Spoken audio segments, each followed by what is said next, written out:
4. Excellent. Well, welcome. Today, I'm so excited to join you all to talk about consistent implementation. So before we get started on exactly what that is, especially if you're new to this series, just want to do a couple of housekeeping things before we get into our introductions and what we're doing today. We will have time for you all to ask questions to us. We've got some time reserved at the end. So certainly, as you're thinking of questions, don't be shy about either putting them in the chat or the Q&A. We are monitoring both. If it is one that it makes sense for us to answer in the moment, we will certainly do our best to do that.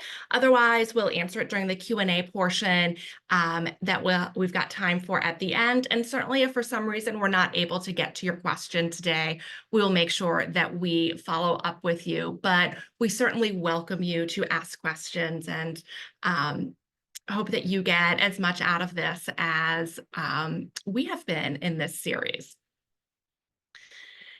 So I just want to start first. I know some people are new here to our series. Some of you have been with us before, but want to make sure that I introduce you all to myself and to Rivet Education. I'm Jennifer Wells. I'm the Director of Product here at Rivet Education.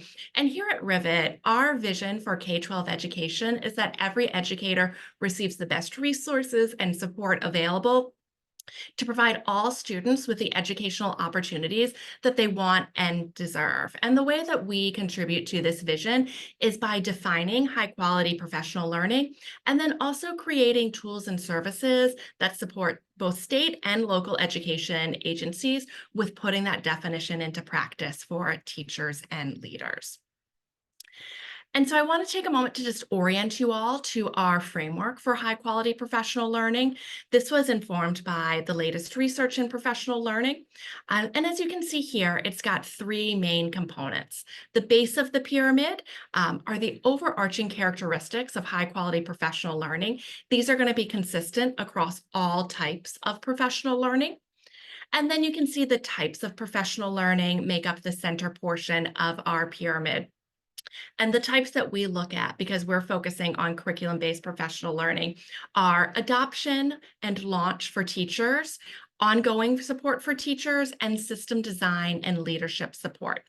And then the very top of our pyramid, you see that we have the structures that can be leveraged to provide educators with the professional learning they want and need. And so we look at the structures as workshops, collaboration and PLCs, coaching and consultation. And certainly in today's session, we'll get to hear a little bit about how the different types have been used in this phase of implementation. This framework guides our work, including our professional learning partner guides. So analogous to what EdReports does for curriculum, the Professional Learning Partner Guide makes it easy for school and district leaders to find organizations who have proven that they provide high-quality professional learning. All of the organizations listed in the Professional Learning Partner Guide have passed our rigorous selection process, and I'm excited to have a representative from one of our organizations with us today. So if you are new to our Power Hour, welcome to our current series, what we're doing around navigating the instructional materials. If you have been part of our previous Power Hours, welcome back. This is our 4th of 5 in a series that are focused on navigating the instructional materials journey and what implementation looks like. And to help ground us in what exactly does that journey look like, you can see here that we've got some distinct phases of implementation. So we started this series back in September by taking a look at exploration and the adoption process. In October, we moved into talking about program installation. November, we focused on initial implementation. We always take a pause in December, and so we're very excited to be back with you all for the new year, where our focus this time is on consistent implementation. So this month, we're really excited to take a look at this phase. We've made quite a lot of progress in our journey. You can see here this phase begins later in year 2 and into year 3. This is when we're seeing those high quality instructional materials really being integrated into regular practices. And so the policies, the procedures are really in a place where we're seeing this consistent implementation. This is the phase where we really start to see teachers skillfully using the instructional materials. And so I want to share with you all just a couple of key points about what consistent implementations that really looks like. So we're seeing the ownership of the professional learning delivery is really beginning to shift now. The district, because you're in later in year 2, you're into year 3, you've got some expertise because of the experience you've now had with the instructional materials. And so you start to see teacher leaders taking on some more of that responsibility for the PLCs. This is where you also start to see the impact of the instructional materials. It's going to be measured through multiple modes, and you can see both growth in instruction and in student outcomes. And then we also want to remember that at this level, there are times where we've got teachers and leaders at different levels of understanding. Whereas when, you as a school or a district are first adopting materials, everybody's starting at the same place. You're beginning the journey together. Now that you're in year 2, year 3, or beyond, you've got some teachers and leaders who have been with you from the beginning, but you also have some teachers and leaders who are maybe just coming into your schools and districts. And so want to make sure that we're remembering that now that we're at this phase, we've got some teachers and leaders who are at some different places and want to make sure we're taking that into account with our professional learning. I'm excited to be joined today by 2 guests. We have Leslie Stenger, who is with the Lawrence Hall of Science, as I mentioned, one of our PL partners in the PLPG. And we have Cheryl Beyer, who is a K-5 social studies and science coach with the Kansas City, Kansas Public Schools. And so I'm so excited to engage with you all in our conversation about what consistent implementation looks like. So I'll first start, Cheryl and Leslie, by giving you all a moment to introduce yourselves to everybody.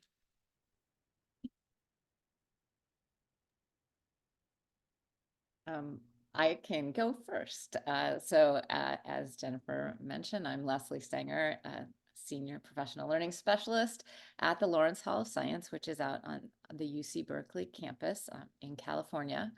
And within the Lawrence, I am part of the Center for K-12 Science, and I'm part of the group that designed Amplify Science, and that's a K-8 science curriculum. And so I work at just a few of us are working within that group on professional learning. So our focus is on supporting instructional leaders like Cheryl, who are working to implement Amplify Science in their districts. And we run some different series that really look at what it takes to have a successful implementation of Amplify Science. And so we really find ourselves in that space that Jennifer's talking about consistent implementation. That is where we do our work, because as she mentioned, usually when Amplify Science is adopted, our publishing partner Amplify comes in and works with the district. But after that, a year, 2 or 3 is when we really come in and work to provide the leaders tools and resources that they can use as they take ownership of that professional learning. But then also work to think about how they can make adjustments for their own needs and situation. But I also want to mention that one of the wonderful things that's come out of the series that we've run is a community of instructional leaders that we meet monthly. It's the Amplify Science Instructional Leaders Community of Practice, and that's been a powerful community where our instructional leaders support each other as they move along their implementation journey of Amplify Science. And so, Cheryl, I'm so excited that you're here because Cheryl she was a part of our first cohort of our foundation series and really has been an active part of the community ever since. So thank you, Jennifer, and thanks, Cheryl, for being here. Yes. Yeah, well, thank you. Go ahead, Cheryl. All right, so yeah, I'm Cheryl Beyer. Like Jennifer said, I am the K-5 curriculum instruction coach for social studies and science. So I kind of have the split focus. We adopted a new science program 3 years ago, Amplify Science.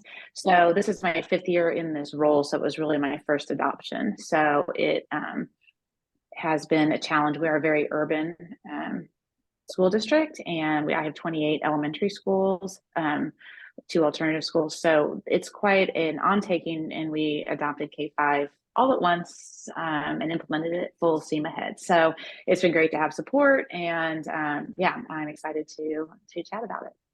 Excellent. Well, I'm so excited to have you all both with me today and, talk about this because this is a little bit different of a model of professional learning than we've seen in our previous series. But that makes sense given where we are. We know that at this point, as you mentioned, you're in year 3. And so while in those initial years, we often see an external partner really sort of side by side with you all in the district as you're supporting this implementation and learning the curriculum. At this point, as you mentioned, like you're 3 years in, you've got some experience. And so you've got a little bit of a different model now for professional learning that helps you sort of make that transition from the external provider sort of doing the professional learning to you all taking on some of that. I'd love to hear a little bit, Cheryl, about sort of how you came to partner with the Lawrence Hall of Science. So the year we adopted, I guess it would have been 3 years ago. They started a foundations cohort of just like science leaders around the nation that had adopted Amplify Science to kind of support our adoption and professional learning. And at the time, 3 years ago, was right after COVID. So it was a lot of, we were doing a lot of virtual PD, and this amazing professional learning was offered, virtually as well, which, as we all know, with funding and budgets, it's much more feasible to be able to join. And so we joined the foundations course. I say we, my counterpart is 612. He joined as well. And just as we worked in our, supporting our implementation, we went through the foundations course and then kind of became a part of that professional learning community of district leaders to kind of connect with each other and help problem solve and learn from each other. But I love that. And Leslie, I'd love to hear a little bit more about sort of how you build this community and, what some of your goals are, because it is a little bit of a different model in that you're supporting professional learning for those that provide professional learning. Right, absolutely. And that I think often doesn't happen. Those professional learning providers don't get that professional learning. And so we really were excited to be able to sort of jump into that space to create this foundation series and then the community that followed up with that. We were really looking to, as we talked about in that phase of consistent implementation, of trying to provide those resources, but then also have our instructional leaders really work together to think about how they might take them and make them work in their situations. And so in this instructional leaders community of practice where we're doing our monthly meetings, we have reached out to our members to really understand what it is that they are interested in digging into. And so we've gotten some interest in different topics like coaching or really supporting multilingual learners or looking at assessment. And so in our monthly gatherings, we have that focus, and our leaders bring resources, ideas, and questions, and really work in groups. It's a very interactive time to support each other and share those ideas. And then my partner and I, we think about Amplify Science and what we can, with our expertise in the approaches to Amplify Science, what we can bring to the conversation to help our leaders further understand sort of what features of Amplify Science can support that particular topic. That's helpful. That's, and I like the idea of creating that community to help support that. As we mentioned in talking about what consistent implementation looks like, this is, where again we start to see the role shift a little bit and the district taking on a little bit more of that implementation support because that expertise, that experience is there.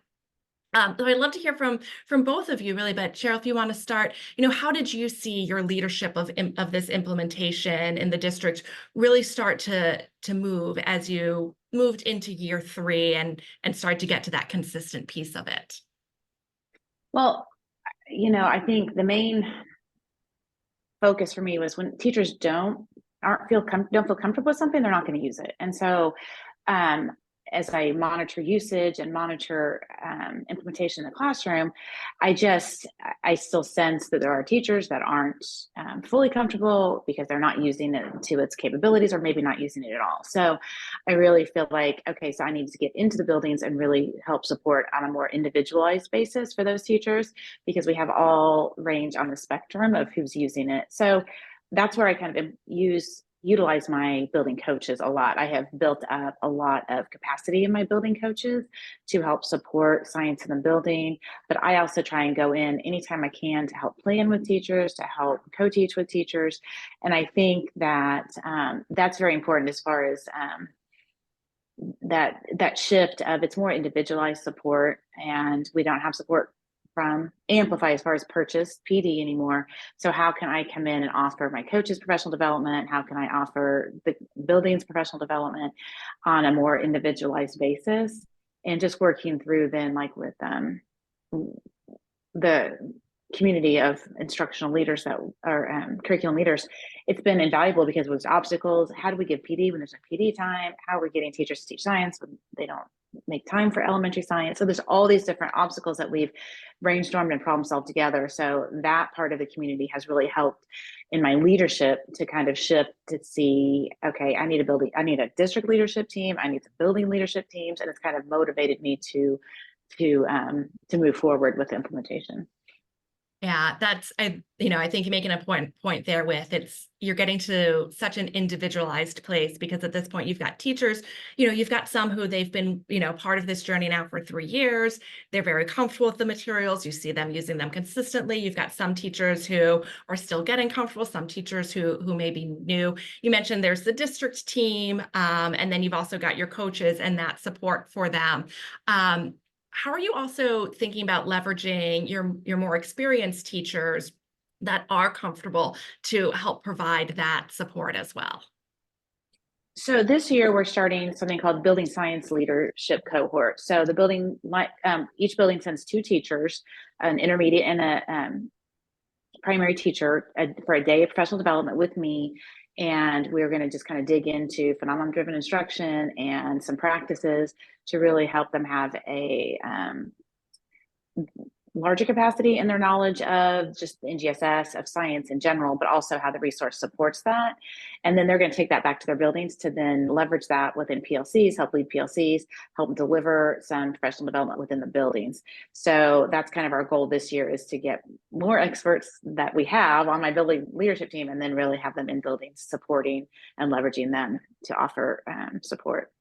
Yeah. And that makes a lot of sense. Like the consistent implementation is, I think, in the earlier phases of this work, like the adoption, exploration, that, initial installation, they're pretty short phases. And then as we get more and more into it, these are longer and longer phases. And so thinking about like, how can we continue to build the teacher capacity and what they're taking on, things like taking on PLCs. I love that you're giving that some time to think about what is that runway, what is it that we can do. It is not just, oh, you've been using it for 3 years, great, here, lead a PLC. There's sort of a thinking about that. Leslie, I'd love to hear about, how you all think about that, how you can support that sort of shift in implementation piece in the work that you all do with those that are participating in your professional learning.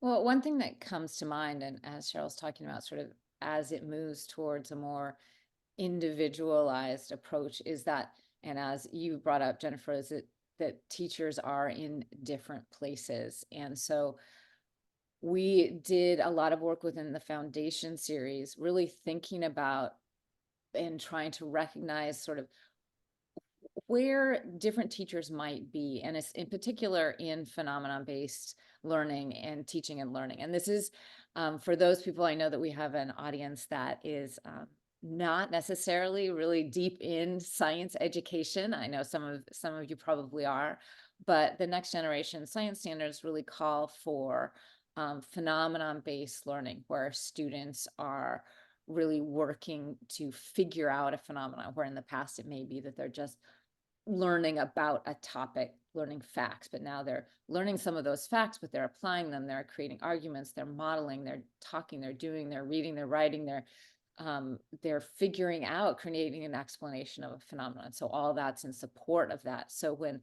Cheryl talks about supporting teachers with phenomenon-based learning, that's what she means. So it's this sort of big shift in what teachers may have been doing when they were teaching science. And so even though they're starting to use Amplify Science in a way, getting familiar with it and using the features of it, they still may not have made that shift to really understanding what phenomena-based teaching is. So one of the things that we really worked on is to think about how can you dig in and understand where teachers are in their understanding and their implementation of this idea of students doing the sense making as they are figuring out phenomena. So that was a big part of what we did in the foundation series. And then, it continues to be a topic of discussion within our community as well.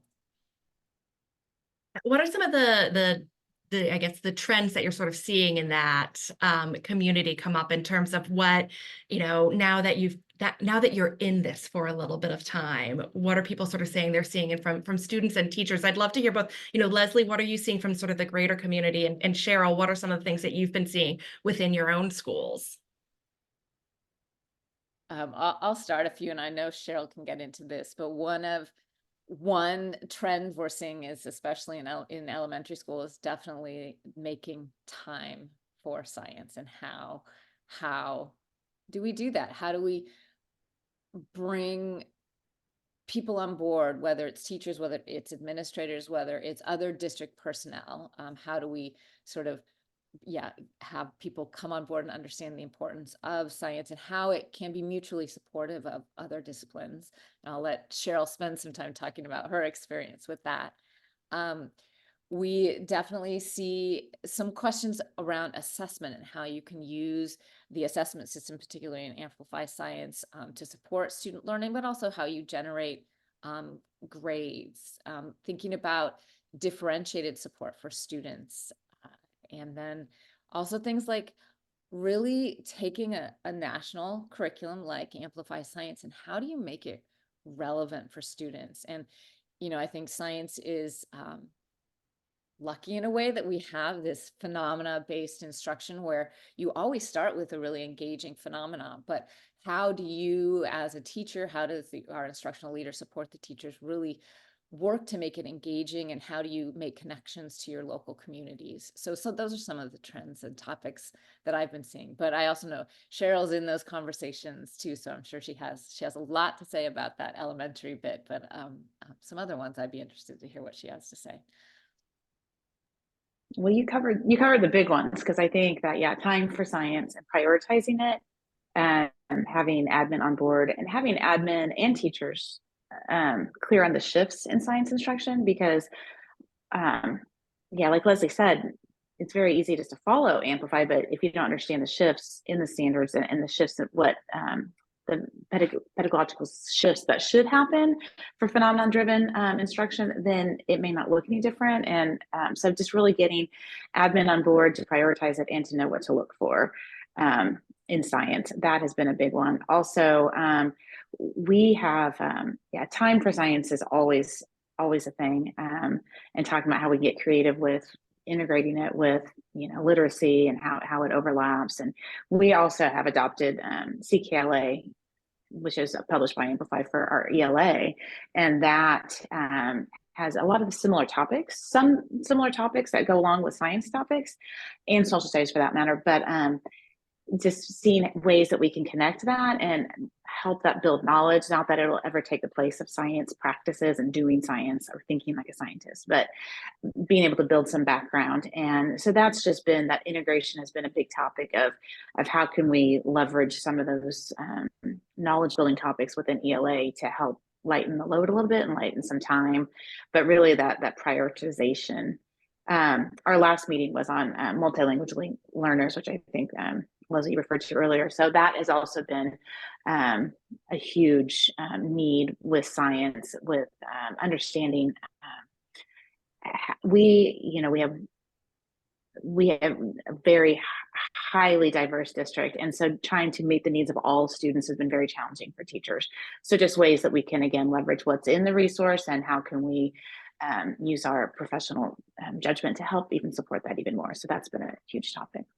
Yeah, and that makes sense. Like in this phase, teachers are, in the early phases, it's getting comfortable with the materials. Let me just use them. And now we're getting to the phase of, I know them. So now let me think about what I can do, as you mentioned, like making it relevant for my students, really thinking about like, what are the specific needs that I'm seeing in my classrooms. Cheryl, I'd love to hear a little bit, for your teachers that have been on this journey with you and are really in that consistent implementation, what are some differences that you're now seeing in classrooms that weren't there when you first started using Amplify? So I see, I guess, a greater amount of implementation as far as using all of the resources. They're not skipping hands-on activities. They're doing a lot more of those. They're also using the focus boards to where they're letting the questions drive the learning. I think a lot of times teachers don't see the value in that focus board because they don't understand that, hey, we're answering this question today. We're not learning facts today. That question is kind of driving our learning. So really seeing them connect the phenomenon and make it more a coherent storyline within their unit. So that's been huge. For them to, and Amplify is a wonderful coherence flow chart that helps kind of to see the storyline at a glance, but to really have teachers that have that true understanding of, oh, this is not just a chapter or a lesson, this all connects. So that's been great. We've also started talking about some relating things to place-based phenomena, like, well, how can we relate that to what's happening here? And it's challenging sometimes because we live in Kansas and we have no ocean and we have no, so some of the phenomena are challenging, but the concepts are similar. So we're trying to help teachers have made connections, gone on field trips to try and build that background knowledge, and then to be able to elicit and leverage that prior knowledge. Yeah. That's I think that's interesting you point out, like there's always going to be those unique challenges based on teacher experience, student experience, geography. What is it that we have to relate to? I think you make a great point about that coherence piece. I certainly know I've heard this before as I've supported curriculum implementation work, that first year, like the coherence piece has always been there. So, as a teacher, you can see it, but there's something about, oh, now that I've actually done it and have seen it and have felt it myself, sort of being able to then really see the curriculum in not a different way, but there's that deeper understanding of like, oh, I see how this is all building and I know where it's going because I've experienced that piece. Certainly. Leslie, I'd love to hear a little bit from the community. What are some of the bright spots that you've heard about and have seen as you're working with leaders who are a couple of years now into their implementation?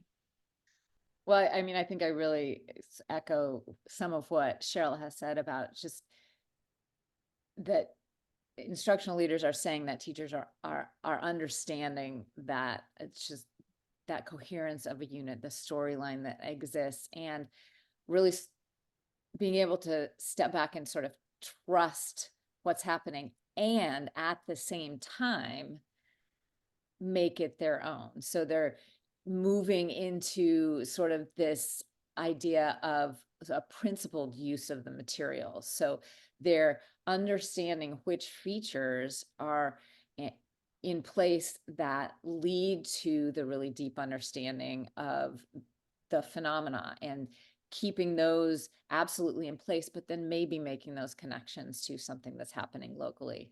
And we hear also, as teachers are being able to step back, that the students are doing more and more of that sense making, and because that really is the goal. And as teachers begin to understand and trust the curriculum and make some adjustments where the teachers continue to be engaged, because that's so important, right? As the teachers, they need to be excited and engaged so that the students also are. And so as they, bring in little aspects that can enhance it, they also are stepping back and allowing the students to be the ones that are making sense of that phenomenon. There's a term that I really love, something called the interested skeptic, so that teachers are kind of taking on that role where they're stepping back and asking questions like, how do you know? What's your evidence for that? So that it's pushing the students to do the thinking. And that really, when we talk about those shifts, that can be a big shift for teachers. And so giving them that space to do that, but then providing the coaching and the professional learning that our leaders like Cheryl are doing are such a key part of that successful implementation at this stage in the game.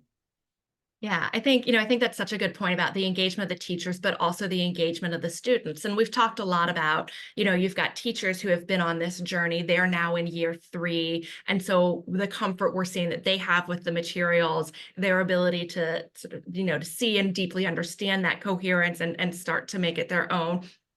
But we also have students who are now in year 3 of using the materials. And, Cheryl, as you think about, some of the students that this is their 3rd year of it, what shifts are you seeing in how students are really interacting with the content? Well, and Amplify is very inquiry based, so is our social studies content as well. And so just getting and allowing a platform for students to ask questions. And I think that has been huge, because I know sometimes it's, you come into kindergarten asking questions and you're leaving by 5th grade, you don't ask many questions. They're not as curious. Students stop asking questions. And so it really gives them that platform and ownership, and empowers them a little bit that they can ask questions and find answers to it. So I see the engagement much higher, because they are not just consuming information. They are actively doing the sense making, doing the activities, and asking questions to see how that evidence supports that claim. So I really have seen more of a shift in inquiry and the empowerment of students. And I love that, because you see that curiosity come out instead of feeling like you're squelched that curiosity. So it's been fun. Yeah. Yeah, I think that's, an interesting point as you think about working with, especially our elementary students, like how are we sort of continuing to foster that? And so, if students have been doing this from kindergarten, that's one thing, but if you've got, 4th, 5th, 6th graders, and it's like, oh, I'm now back into asking questions and getting comfortable with that idea again. And sometimes that takes a little bit of time, and that's great that you're really starting to see that. We've talked a little bit about, there needs to be that sort of differentiation of professional learning, because we've got people at different phases. I think given, we've been talking about these phases and that this is a different model, I'd love to hear, Cheryl, a little bit more about sort of how is the professional learning, how has your approach sort of evolved from year 1 to now, to support the fact that you've got some deep understanding, some great bright spots in implementation, but also some places where you need to provide some more in-depth support. Well, it just, like, I think back to going through the foundations course, it was very helpful and all of the resources we could customize and use through that foundations course. So, like, introducing teachers to phenomenon-driven instruction and very much the nuts and bolts of Amplify, of how to get here and what to do. And it was very, I guess, foundational. So it has evolved then into just more of focusing on the practices and how can we, now that we know how to use Amplify Science, how can we engage students in doing science, and how are they being scientists? So my professional development, I don't have access to all, we have about 500 teachers, so I don't have a lot of direct access to them. So we have built a lot of supporting documents to help them. As a science leadership team, we've built supporting documents to kind of help them in the phenomenon driven, and to remove any obstacles of understanding for them with using Amplify. We've also then focused on and building knowledge with the coaches as what is inquiry, what does this look like, how are some instructional, what are some instructional moves you can make, and some coaching access points to be able to help the teacher make those shifts in instruction. So it's really more focused on those instructional strategies and engagement as they have gotten to know Amplify, know where to click, know how to use it. Okay, but how does that impact our strategies now, and how can we ensure student engagement to the fullest? Yeah. Yeah. Shirley, make a great point. You're in a larger district, so you've got a lot of teachers. It's not possible for you in your role to, be in everybody's classroom all the time. And I think, as you think about in this consistent implementation phase, because the support looks different. You've talked a little bit about building up your district team, building up the coaches. What are some things that you've put in place to really help you keep a pulse on this is how implementation is going? And so, this is what I need in order to inform my work about the professional learning you're doing for both yourself, but also providing those in your district. So we try and do a yearly program status survey. So we send out a survey to all teachers just to kind of see what's the status of our program. Amplify gave us a great rubric that we kind of for implementation for different students, teachers, admin, just kind of a scale of what does effective implementation look like. And my district science leadership team takes a look at that every year, and we set some goals and see how far we've moved in some, or if we need to focus on others. And that kind of drives our professional development, and it drives any supporting documents we need to create to kind of help them in the implementation. But that science leadership team doesn't represent every building, but has representation from all over the district, and that really helps also bring back this is what I hear in my building, and this is what I hear teachers saying. So kind of keeps that pulse there, as well as that survey information. So we kind of use both of that to drive the needs of science instruction. I'm really looking forward to I'll be meeting with total 56 teachers, 2 from every building. So I think that's really going to help too, as I develop their capacity in science instruction, but also just really getting their feedback. Okay, this isn't working. How can we change? How can we help? So it's going to be very, very valuable. Yeah, I think that's going to be great. That's, when you're in the initial implementation phases, you're taking a look at sort of, is everybody using the materials? And now at this consistent phase, you're taking a look at like, what's specifically happening in classrooms, in schools around the materials, and monitoring it in a different way. Leslie, as you think about the community of professional learners that you have, what are some of the ways that you've seen them sort of keep a pulse on implementation as they're, thinking about the fact that they've got teachers and leaders in sort of different places? And I think it's similar to what many of our leaders are from districts where they're decent size. And so getting in and having sort of touch points with every teacher is not necessarily possible. So sometimes it is working with your leadership team and finding out what's happening there. I think that usage data of being able to see which teachers, which students are spending a lot of time within the platform or are engaged with the assessments. I'm going to take this from Cheryl. For when we talked earlier, she said that just looking at the supplies that are being ordered, and to see that more and more, especially I think elementary teachers are jumping in and getting those supplies to them. It's a different thing with the middle school, because they have the time. They're dedicated science teachers, and so you see the usage is different there. But It's a bit of a challenge because right now, like state assessments aren't necessarily aligned to our current standards. So to really understand what, how it's going is a bit of, you have the assessment data that's within Amplify Science, but data that's outside of that is more challenging to get. One thing we do here, and I will say this is anecdotally, is just that the language of science, the argumentation, the discourse that students are having in their discussions of the phenomena, in their debates about what is happening, has definitely gotten that discourse has gotten really more science oriented, and the language has improved. And so that's one thing that we do hear from our leaders. Yeah, it's great. I love that we're hitting on, like, there's lots of different ways that you can measure implementation. There is the rubric, there is the surveys, there's the what are we seeing in classrooms, but the other things like I think it's so great to think about, like ordering supplies. Like, we are seeing an increase in the number of supplies, which tells us, okay, more and more people are really like fully using this. We're seeing that, the conversations and what they're learning happening across classrooms. We will open up Q&A in just a moment. I see that we've already got some questions coming in, which is fantastic. So for our participants, start thinking of your questions and sending them in if you haven't yet.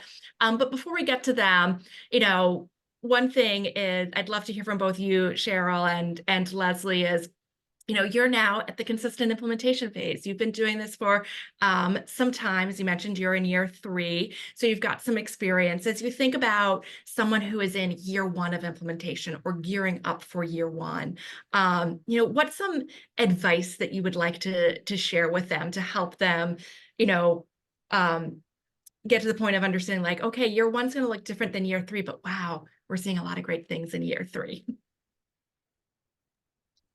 I would say that it's a slow process. It's, I thought quite a bit of professional development at the first year, more than I have had in the past. So I was very excited to have Amplify sessions. However, it's a lot for teachers at first, and we had it all in the first quarter. So it was almost like too much too quick. So taking it slow and really allowing the teacher feedback, the teacher questions to really drive that professional learning.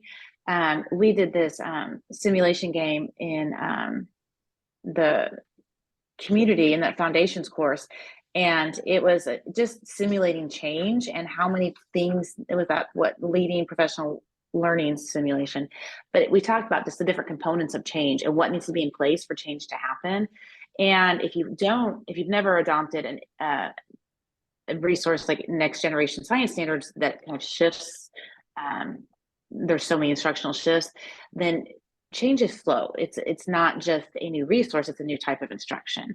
So really thinking, do we through all those different components of change with admin, have we trained our admin? Do they know what to look for? Have they prioritized time? We prioritize 50 minutes of science a day in order to get to science. That's our district recommendation. Now, does that happen? Not yet across the board, not 100%. That's part of me doing walkthroughs, checking in to see when it's happening. But just setting those district expectations so that admin can prioritize it, so that then they know what to look for, and it's all those different components of change need to be in place before you'll actually see success. So just a slow process, take it slow, step by step, and consider all the different stakeholders along the way. That's helpful. Thank you. Leslie, what advice would you give?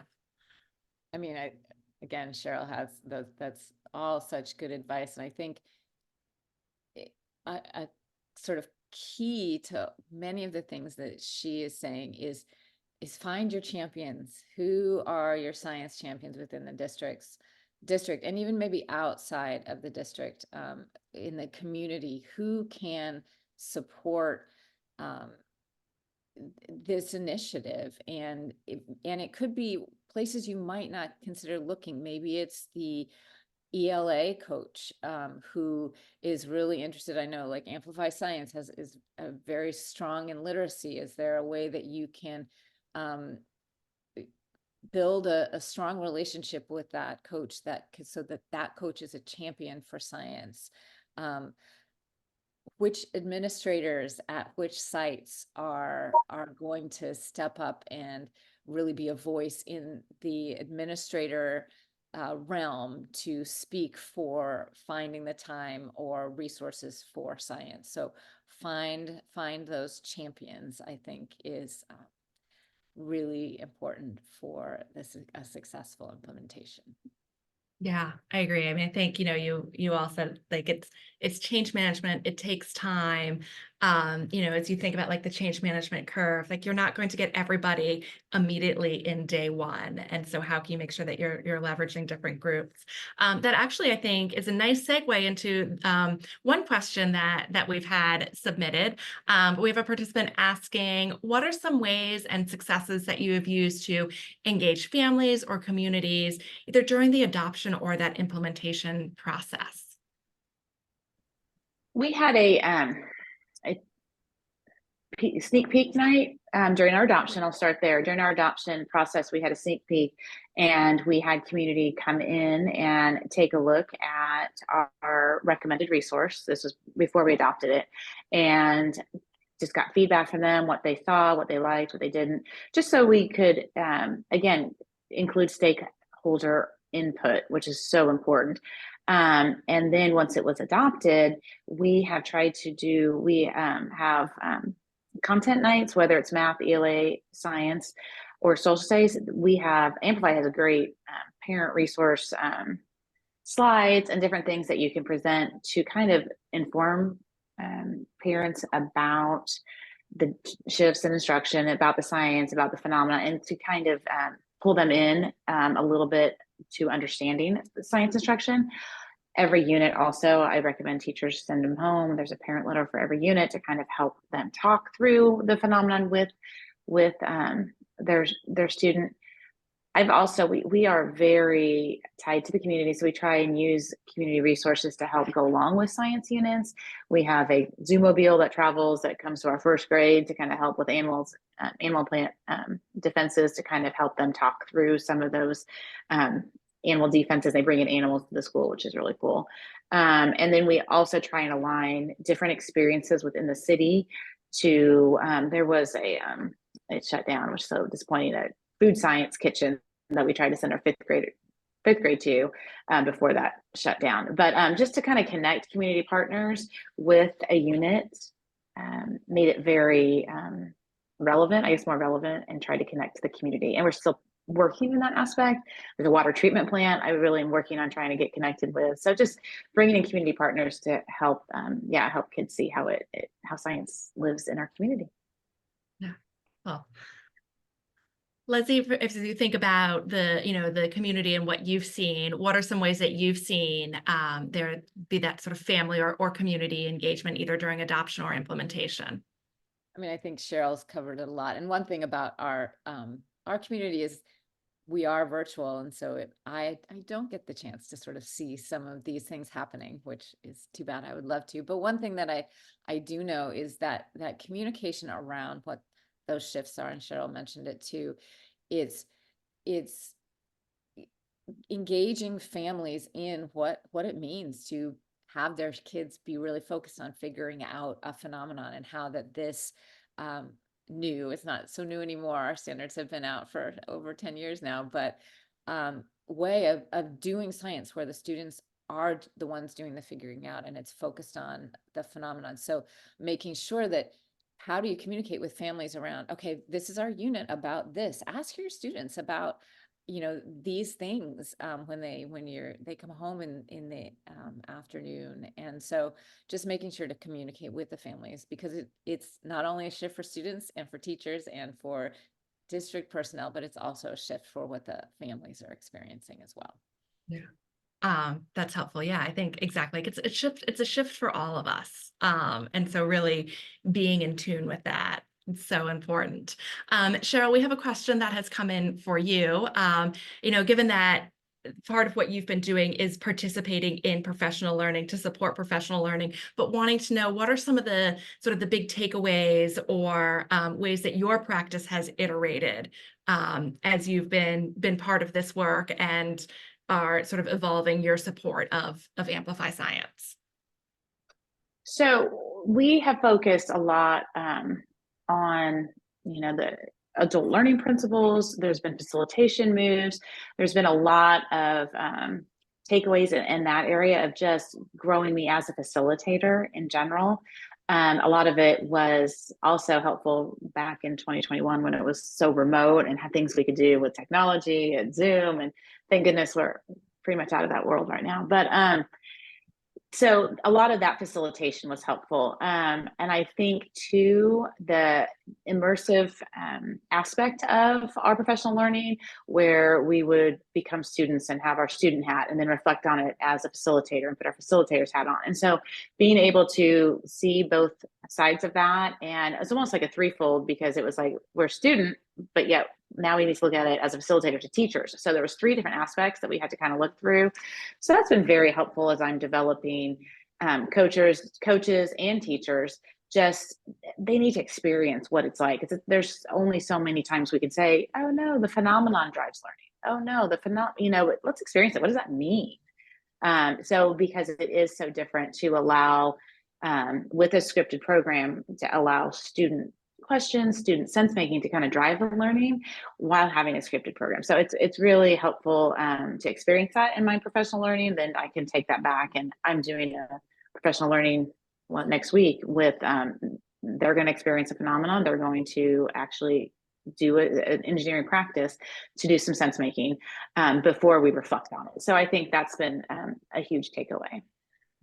That's such an interesting part to think about. We often think about, we want to make sure that teachers get a chance to experience it, but how can we, sort of that next level up as a facilitator? How do I think about how I want teachers to experience the materials as a student, so that I can prepare my teachers to have that sort of immersive, this is that aha moment of like, this is how it actually comes together. This is what I want my students to do. So I love that you're thinking about that.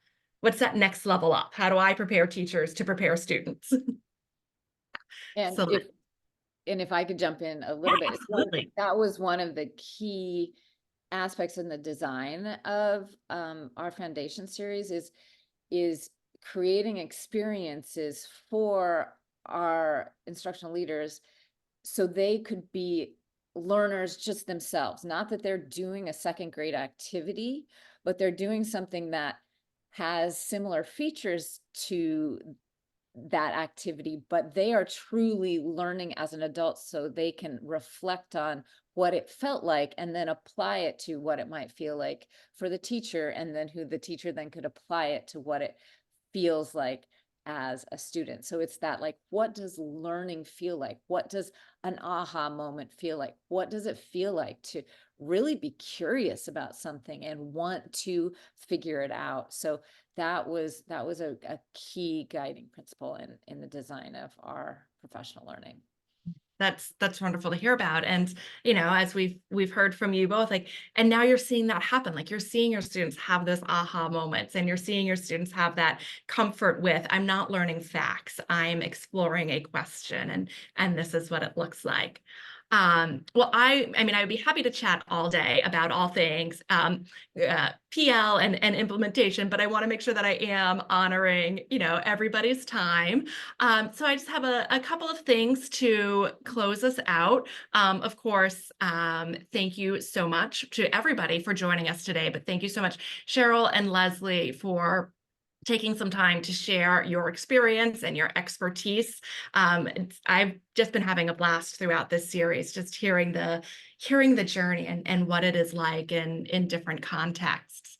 As we get ready to end our time today, for our participants, I do want to make sure that I just point you to a couple of resources from Rivet as you're thinking about either what this journey looks like for yourself in your state or your district, or as you're thinking about what it looks like for yourself from a professional learning perspective. We, of course, always encourage you to visit Rivet Connect, which is really the headquarters for that curriculum for faith based professional learning tools, resources, support. I shared the framework at the start of this session, and certainly we'll share the link in the follow-up email, but encourage you to take a look at that. As I mentioned, of course, we have our professional learning partner guide, of which the Lawrence Hall of Science is one of the organizations featured.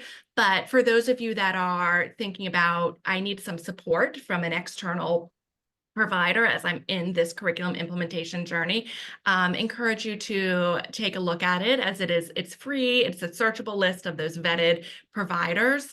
And then there you'll also find the professional learning guidebook. So as you're thinking about who can be my partner in this work, can really help you think about what you want to make sure that you're doing as you're selecting, interviewing, and managing that professional learning provider. As I mentioned at the start, this was session 4 of 5 in our Implementing Instructional Materials journey. So we certainly hope that you all will join us next month. We'll be here Thursday, February 15th at 10 a.m. Central, where we'll actually get a chance to focus on that last phase of implementation, which is innovation and sustainability. So I certainly hope to see you all there. And of course, as always, feel free to reach out either to myself if you've got questions. You can always submit general inquiries to info@riveteducation.org. I can promise you it is very much a live inbox that we do frequently monitor and respond to. So if you're anything like me, sometimes your questions come to you after a session has ended. You are welcome to submit them. But if there's anything that we can do to help support you in this journey of implementing instructional materials, please don't hesitate to reach out. Cheryl, Leslie, thank you so much for taking time from your very busy days to share your perspective, share your journey with you. It's been a delight having some time to talk with you, and I look forward to continuing to hear about how this journey goes for you all. And thank you to everybody for joining us today. It was great to see some new faces and some familiar faces, and we hope to see you next month. So thank you, everybody.